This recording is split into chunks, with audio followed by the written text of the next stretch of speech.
नमस्कार, मैं हूं आचार्य गौरव। आज हम बात करेंगे मिथुन राशि यानी राशि चक्र की तीसरी राशि। जैसा कि मैंने आपको पहले भी बताया है कि अप्रैल का महीना बहुत विशेष होने वाला है आप सभी लोगों के लिए, क्योंकि बृहस्पति देव अपनी वक्र गति से मार्गी होने वाले हैं और ये जो समय है, खासकर मिथुन राशि आपके लगन में ही बृहस्पति का जो ये गोचर है, ये वक्र से मार्गी होने वाला है। तो विशेषकर मिथुन राशि के लिए समय सबसे अलग और सबसे चमत्कारी रूप से आपके सामने आने वाला है। देवगुरु बृहस्पति आपकी ही राशि के लगन भाव में 11 मार्च को मार्गी हो चुके हैं और अब अप्रैल में अपना पूर्ण प्रभाव आपको दिखाने वाले हैं। जब गुरु बृहस्पति लगन में मार्गी होते हैं तो व्यक्ति के व्यक्तित्व के अंदर, आत्मविश्वास के अंदर और भाग्य, इन सब के साथ अचानक से आप देखोगे कि कोई एक बहुत तरीके से चमक सी आप महसूस करोगे, एक बहुत ग्लैमर सा आप महसूस करोगे अपनी लाइफ के अंदर, क्योंकि लगन भाव हमारे जीवन के अंदर हमारा शरीर है। हम समाज के अंदर कैसा दिखते हैं, हमारी पर्सनैलिटी कैसी है, ये लगन होता है। राशि और लगन में अक्सर लोग कंफ्यूज हो जाते हैं। राशि हमारा व्यवहार है, हमारे को जो लाइफ के अंदर किस प्रकार हम दुनिया के आगे अपने व्यवहार को रिप्रेजेंट करते हैं, एटीट्यूड या लाइफ के अंदर अच्छा व्यवहार, लोगों से मिलके चलना, लोगों से अलग चलना, ये राशि डिसाइड करती है। लेकिन लगन की बात हो तो कैसा समाज में हम दिखते हैं, हमारी पर्सनैलिटी कैसी है, हम समाज के अंदर एक आइकन बनते हैं या समाज के अंदर कहीं ना कहीं हमें निगलेक्ट कर दिया जाता है, ये लगन डिसाइड होता है। क्योंकि लगन केंद्र का भी भाव है और लगन त्रिकोण का भी भाव है, ये हमें भूलना नहीं चाहिए। ज्योतिष का सबसे जो विशेष भाव होता है वो लगन भाव यानी प्रथम भाव होता है, केंद्र त्रिकोण का संबंध। अब यहीं पे बृहस्पति देव का वक्र से मार्गी होना, ये कोई सामान्य घटना होके भी सामान्य नहीं है, क्योंकि पिछले 4 महीनों से कहीं ना कहीं कोई कंफ्यूजन आप महसूस कर रहे थे, मानसिक भ्रम में जिसको कह सकता हूँ।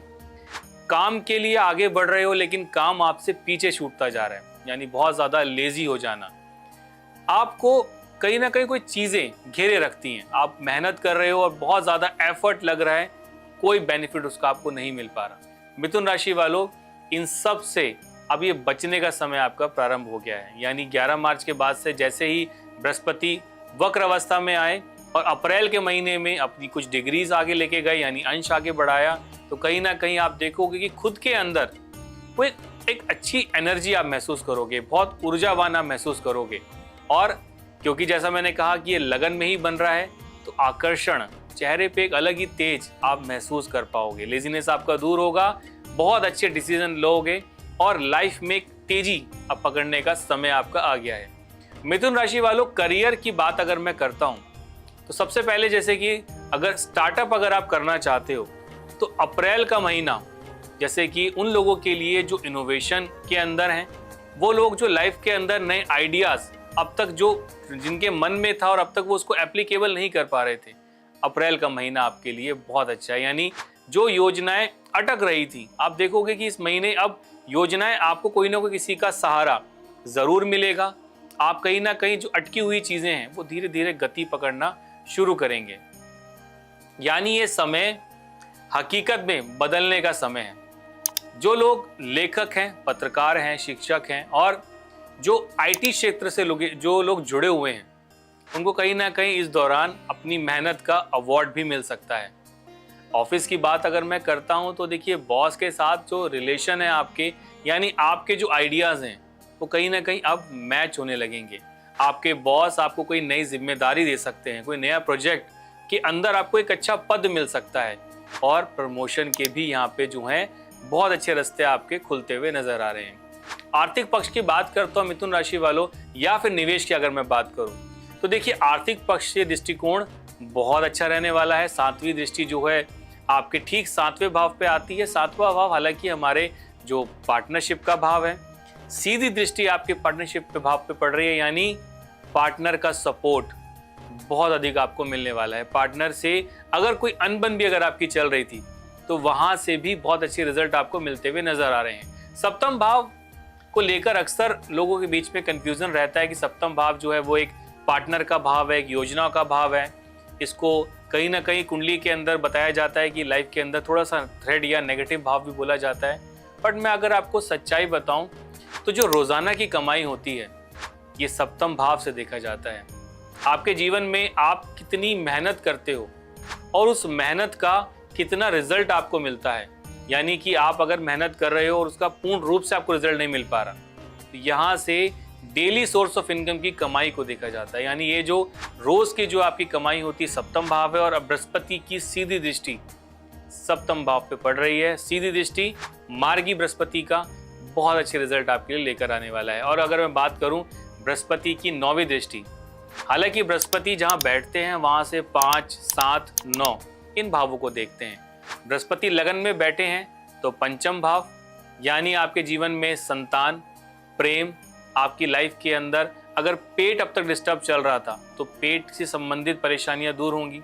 प्यार के अंदर धोखा मिल रहा था तो अब प्यार की जो समस्याएं वो भी अब ट्रैक पकड़ने लगेंगी। यानी इस समय के अंदर अगर आप प्यार ढूंढ रहे थे तो प्यार भी आपको मिल सकता है, संतान के लिए प्रयास कर रहे थे तो संतान भी मिल सकती है। और जैसा मैंने 7वीं दृष्टि के बारे में बताया तो कहीं ना कहीं आपके जीवन के अंदर रोजाना की कमाई अब बढ़ने वाली है, यानी प्रमोशन भी हो सकता है, कमाई के साधन भी आपके जो हैं वो नए बढ़ने वाले हैं। 9वीं दृष्टि क्योंकि भाग्य स्थान पे है, इस जीवन के अंदर जिस व्यक्ति का अगर भाग्य स्ट्रांग है तो उसे कोई रोक नहीं सकता। और मिथुन राशि वालों सबसे अच्छा समय यही है कि बृहस्पति देव का आपके 9वें भाव को देखना, ये कहीं ना कहीं आपके 9वें भाव को बहुत स्ट्रांग करता है।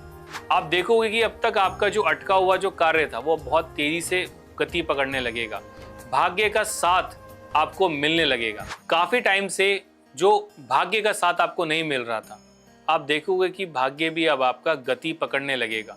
9वां भाव इस जीवन का जो हमारी पूरी कुंडली का सबसे स्ट्रांग भावों में से एक आता है, क्योंकि ये हमारे जीवन के अंदर त्रिकोण को संबंध करता है। यानी त्रिकोण का जो 9वां भाव है, यानी लगन, पंचम और 9वां, तो 9वां का स्ट्रांग होना आपके भाग्य के अंदर वृद्धि को दर्शा रहा है। और आपके पिता, जो 9वां भाव पिता भी है, पिता से संबंधित अगर कोई परेशानी चल रही थी या उनके स्वास्थ्य में दिक्कतें थी या कहीं ना कहीं परेशानियां उनके व्यापार में अगर आ रही थी, तो मिथुन राशि वालों उनको भी बहुत हद तक आराम मिलने वाला है।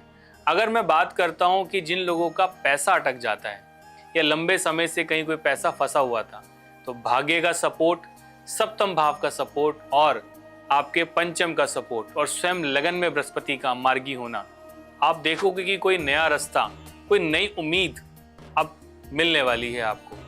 परिवार या धार्मिक यात्राओं पर खर्चा आप कर सकते हैं, लेकिन आय के नए स्रोत भी बनते हुए नजर आ रहे हैं, तो घबराना आपको नहीं है।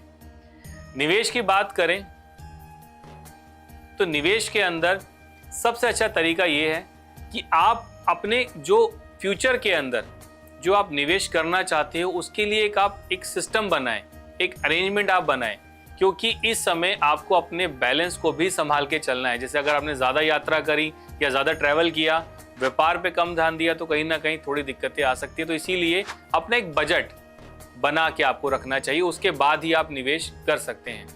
प्रेम और विवाह की बात अगर मैं करूं तो जो लोग अविवाहित हैं या जिनकी शादी नहीं हो पा रही या आप पार्टनर को ढूंढ रहे हो, तो अप्रैल का महीना आपके लिए बहुत अच्छा रहने वाला है। नए रिश्ते, जैसा मैंने कहा, नई लाइफ का स्टार्ट होना, आपके लिए नए ट्रैक्स का बनना, आपके जीवन के अंदर कहता हूँ ना, एक नई शादी के बाद एक नई लाइफ का स्टार्ट होना और पार्टनर भी बहुत अच्छा मिलना। लव लाइफ की बात अगर मैं करूँ, देखिए आपके पार्टनर के साथ अगर कोई अनबन चल रही थी, आपसी तालमेल अगर नहीं बन पा रहे थे, तो ये जो बृहस्पति है अब ये मार्गी लगन में हो रहे हैं, यानी आपके जो व्यक्तित्व है उसमें बदलाव आएगा। आप सामने वाले व्यक्ति की बात को सुनोगे तो मैं पूरा श्योर करता हूं कि आपके रिलेशन में काफ़ी हद तक पॉजिटिविटी देखने को मिलेगी। परिवार की बात करें तो माता पिता का सहयोग बहुत अच्छा रहने वाला है, यानी घर के अंदर जो वातावरण है वो काफ़ी शांत रहने वाला है। स्वास्थ्य की बात करें तो देखिए अच्छा स्वास्थ्य रहेगा, लेकिन वजन को कंट्रोल थोड़ा सा आपको करना चाहिए। बाहर के जंक फूड या मीठी चीज़ें या फिर ऐसी चीज़ें जो बहुत ज़्यादा ऑयली होती हैं, बचने का प्रयास आपको करना चाहिए। भाग्यशाली अंक है 3, 5 और 6। भाग्यशाली रंग की बात करूं तो हल्का हरा और पीला, और इसके लिए सबसे अच्छा उपाय क्या है मिथुन राशि वालों? सबसे अच्छा तरीका आपके है कि आप मंगलवार के दिन पालक घर में लेकर आएं और बुधवार की सुबह ये जाके आप गाय को खिलाएं। प्रत्येक मंगलवार और बुधवार का ये कॉम्बिनेशन आप बनाइए, क्योंकि मंगल आपकी कुंडली के अंदर अचानक होने वाली जो परेशानियां हैं उनको लेकर आता है, तो उससे बचने का आपको प्रयास करना चाहिए। दोस्तों, मिथुन राशि के लिए ये समय पंख फैलाने का है। गुरु का आशीर्वाद आपके साथ है, बस अपने विचारों को सही दिशा दें। मिलते हैं अगले वीडियो में, जिसमें हम बात करेंगे कर्क राशि के लिए। आज के लिए केवल इतना ही, इजाजत दीजिए। नमस्कार।